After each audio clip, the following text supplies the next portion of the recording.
అతడు కంపెనీకి ప్రతినిధి, అందులోనూ కేంద్రం నియమించిన కాంట్రాక్టర్. కానీ బకాసురుడు మింగినట్లు మట్టిని అమాంతం మింగుతున్నాడు.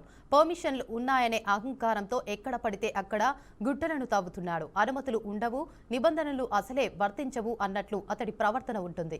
ఏలూరు జిల్లా బుట్టాయిగూడెం మండలంలో బేకం కంపెనీ ప్రతినిధి శ్రీకర్ రెచ్చిపోతున్నాడు. ప్రకృతి సంపదను కొల్లగొడుతూ అనుమతులు లేకుండానే కొండలు, ప్రభుత్వ భూములను తవ్వేస్తూ లక్షల రూపాయలు ఆర్జిస్తున్నాడు. ఇక రాత్రి పగలు తేడా లేకుండా భారీ టిప్పర్లతో మట్టిని తరలిస్తూ స్థానికులను భయోందరణకు గురిచేస్తున్నాడు. ఇటీవల కాలంలో కేంద్ర ప్రభుత్వం ఏలూరు జిల్లా జిలుగుమిల్లి నుండి పోలవరం వరకు నూతన నేషనల్ హైవేకు శంకుస్థాపన చేసి పనులు ప్రారంభించింది. దీనిలో భాగంగా రోడ్డు పనుల నిమిత్తం గ్రావెల్ తోలకం నిమిత్తం బేకం ప్రతినిధులకు సబ్ కాంట్రాక్టర్ అప్పచెప్పింది. ఇదే అదునుగా భావించిన బేకం ప్రతినిధి శ్రీకర్ అలియాస్ పూర్ణ చింతలపూడి ఎత్తిపోతల గట్టును పూర్తిగా ధ్వంసం చేసి ఇటుక బట్టీలను అమ్ముకొని లక్షల రూపాయలు సొమ్ము చేసుకుంటున్నాడు. బుట్టాయిగూడెం మండలంలోని వివిధ ప్రాంతాల నుంచి అక్రమంగా మట్టిని తవ్వి తన సొంత పనులకు ఉపయోగించుకున్నట్లు ఆ ప్రబుద్ధుడు ప్రశ్నిస్తే తనను ప్రభుత్వమే నియమించిందని, పూర్తి అధికారులు తనకు ఇచ్చిందని ప్రగల్భాలు పలుకుతూ అధికార మదాన్ని చూపిస్తున్నాడు. నాకు నచ్చినట్లు చేస్తే ఎంతైనా మట్టిని తవ్వుతా, ఏం చేసుకుంటారో చేసుకోండంటూ స్థానిక గిరిజనులను భయభ్రాంతులకు గురిచేస్తున్నాడు. అనుమతులు ఉండవు, శ్రీకర్ ఆగడాలు పరాకాష్ఠకు చేరుకున్నాయని స్థానికులు ఆరోపిస్తున్నారు. రాత్రికి రాత్రే కొండలను పిండి చేస్తూ ప్రభుత్వ భూములను గుల్ల చేస్తున్నాడని ఆవేదన వ్యక్తం చేస్తున్నారు. అంతేకాదు, ఈ మొత్తం వ్యవహారంలో కొందరు అధికారులు అండదండలు ఉండటమే ఈ ఆచారానికి అనగా అరాచకానికి ప్రధాన కారణమని మండిపడుతున్నారు.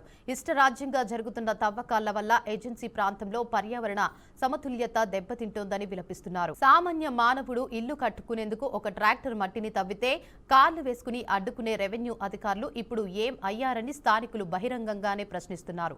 ఇక మామూలు మత్తులో పడ్డారా అంటూ నిలదీస్తున్నారు. అసలు ఏజెన్సీలో ఏ పని ప్రారంభించాలన్నా 1/70 నిబంధనలకు కట్టుబడి ఉండాలి.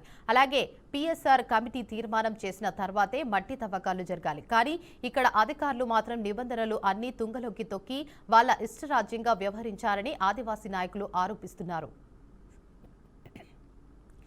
ఇప్పటికైనా బేకం కంపెనీ ప్రతినిధి శ్రీకర్ ఆకటాలకు అడ్డుకట్ట వేయాలని ఆదివాసులు డిమాండ్ చేస్తున్నారు. ఎవరైనా సామాన్యులు ప్రశ్నిస్తే శ్రీకర్ తన మాఫియా గ్యాంగ్లతో బెదిరింపులకు దిగుతున్నాడని గిరిజనులు చెబుతున్నారు. ఏజెన్సీలో ఇంతటి భూ కబ్జాకు పాల్పడుతున్న బేకం కంపెనీ ప్రతినిధి శ్రీకర్ మాఫియా దందాపై పోలీస్, రెవెన్యూ, ఇరిగేషన్, మైనింగ్ యంత్రాంగం స్పందిస్తుందా, లేక మట్టి మాఫియాకు ఏజెన్సీ సంపదను దారపోస్తూనే ఉంటుందా అన్నది వేచి చూడాలి. ఇక ఇదే అంశంపై మరింత సమాచారాన్ని మా ప్రతినిధి అశోక్ అందిస్తారు. చెప్పండి అశోక్, అప్డేట్స్ ఏంటి? Thank you Devika. ఏలూరు జిల్లా మండలం ప్రస్తుతం అధికార యంత్రాంగం మౌనంగా ఉంటే మట్టి మాఫియా మాత్రం రెచ్చిపోతుంది. అయితే అధికార ముసుగులో ప్రకృతి సంపదను నిర్లక్ష్యంగా కొల్లగొడుతూ బేకం సంస్థ ప్రతినిధి శ్రీకర్ అలియాస్ పూర్ణ అడ్డగోలుగా మట్టి దోపిడీకి అయితే పాల్పడుతున్నాడే తీవ్ర ఆరోపణలు అయితే వినిపిస్తున్నాయి. అయితే ప్రభుత్వ అనుమతులు లేకుండానే కొండలు, ప్రభుత్వ భూములు, గిరిజన భూములు అన్న తేడా లేకుండా భారీ యంత్రాలతో తవ్వకాలు చేస్తూ రాత్రి పవన్లు లేకుండా పూర్తి స్థాయిలో అయితే మాత్రం మట్టి తవ్వకాలు అయితే మాత్రం యథార్థంగా తవ్వేస్తున్నారు దేవిక. అయితే ప్రస్తుతం రాత్రి పగలనే తేడా లేకుండా భారీ ట్రిప్పులతో పూర్తి స్థాయిలో వరుసగా తిరుగుతూ మట్టిని తరుస్తున్న దృశ్యాలు అయితే ఇప్పుడు బుట్టాయిగూడెం ప్రాంతంలో సర్వసాధారణంగా మారిపోయాయి. అలాగే జిలుగుమిల్లి నుంచి పోలవరం వరకు ఉన్న నూతన నేషనల్ హైవే నిర్మాణానికి కేంద్ర ప్రభుత్వం శంకుస్థాపన చేయగా పూర్తి స్థాయిలో రోడ్డు పనుల నిమిత్తం గ్రావెల్ మట్టి పూర్తిగా కూడా సరఫరా కోసం బేక్ సంస్థకు సబ్ కాంట్రాక్టర్ కూడా అప్పగించడం జరిగింది దేవిక. అయితే కానీ రోడ్డు పనుల పేరిట ఇచ్చిన అనుమతులను అదునుగా తీసుకున్న బేకం ప్రతినిధి శ్రీకర్ అలియాస్ పూర్ణ పరిమితులు దాటిపోయి అడ్డగోలుగా మట్టి తవ్వకాలను పాల్పడుతున్నాయనే ఆరోపణలు అయితే వెల్లవెత్తున్నాయి. రోడ్డు పనుల కోసం మాత్రమే తవ్వాల్సిన మట్టిని పక్కన ఉన్న కొండలు, ప్రభుత్వ భూముల నుంచి కాకుండా విపరీతంగా తవ్వి ఇటుక బట్టీలు అమ్ముకుంటూ లక్షల రూపాయలు సంపాదిస్తున్నారని కూడా స్థానికులు ఇప్పటికే ఆరోపిస్తున్నారు. అయితే ప్రస్తుతంగా ప్రత్యేకించి చింతలపూడి ఎత్తిపోతల గట్టు ప్రాంతాన్ని పూర్తిగా ధ్వంసం చేసి నీటి వనరులు గండి కొడుతున్నాడని గిరిజనులు కూడా పూర్తి స్థాయిలో ఆవేదన వ్యక్తం చేశారు. ఇప్పటికే అధికారులకు కూడా పూర్తి స్థాయిలో అయితే మాత్రం వినతిపత్రం కూడా ఇవ్వడం జరిగింది. ఒకవైపు ప్రభుత్వం గిరిజనుల కోసం నీటి వనరులు, సాగుడిపోయి ప్రాజెక్టులు చేపడుతుంటే మరోవైపు ఇలాంటి మట్టి మాఫియా చర్యలతో అన్ని నాశనం అవుతున్నాయని ప్రజలు వాపోతున్నారు దేవిక. ఇంత జరుగుతున్నా పోలీస్ శాఖ కానీ రెవెన్యూ అధికారులు కానీ కన్నెత్తి చూడకపోవడంతో నిమ్మక నీరెత్తులు వ్యవహరిస్తున్నపై తీవ్ర అనుమానాలు వ్యక్తమవుతున్నాయి. ఈ యొక్క కన్నెత్తి చూడరు, కన్నేసు ఆపరు, చెయ్యడ్డు పెట్టారన్నా కూడా స్థానిక గిరిజనులు, రైతులు బహిరంగానే కూడా పూర్తిగా ఆరోపణలు చేస్తున్నారు దేవిక. ఎవరైనా ప్రశ్నిస్తే, ఎవరైనా అడ్డుకుంటే శ్రీకర్ తన మాఫియా గ్యాంగ్ తో వచ్చి బెదిరింపులకు పాల్పడుతున్నారని, చంపేస్తానంటున్నారని కూడా ఈ యొక్క ప్రాంత ప్రజలు అయితే మాత్రం వారు ఆవేదన వ్యక్తం చేస్తున్నారు. భయంతో ఫిర్యాదు చేయలేని పరిస్థితి ఏర్పడిందని, ప్రాణభయం ఉందని కూడా స్థానికులైతే ఆందోళన వ్యక్తం చేస్తున్నారు. ఇదంతా చూస్తుంటే ఒకే ఒక్క ప్రశ్నగా మాట్లాడుతున్నారు. ఈ మట్టి మాఫియాకు ఎవరి అండ ఉంది? రాజకీయ నాయకుల అండ ఉందా, లేకపోతే అధికారుల అండ ఉందా, నెలలా మామూలు పుచ్చుకుంటున్న మైనింగ్ మాఫియా అధికారుల అండ ఉందా అని చెప్పేసి కూడా చెప్పవచ్చు.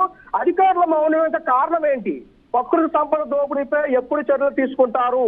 ప్రభుత్వ భూములు, గిరిజన భూములు, నీటి వనరుల ధ్వంసం అవుతున్న ఈ వ్యవహారంపై తక్షణమే ఉన్నతాధికారులు స్పందించి స్వతంత్ర విచారణ జరిపించాలని కూడా ప్రాంత ప్రజలైతే డిమాండ్ చేస్తున్నారు.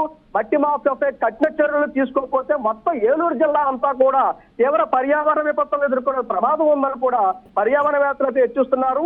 ఇది కేవలం మట్టి తవ్వకం కాదు, ఇది భవిష్యత్ తరాలకు మిగల్చాల్సిన ప్రకృతి సంపదపై జరుగుతున్న దారిని కూడా చెప్పగలిగేవిక.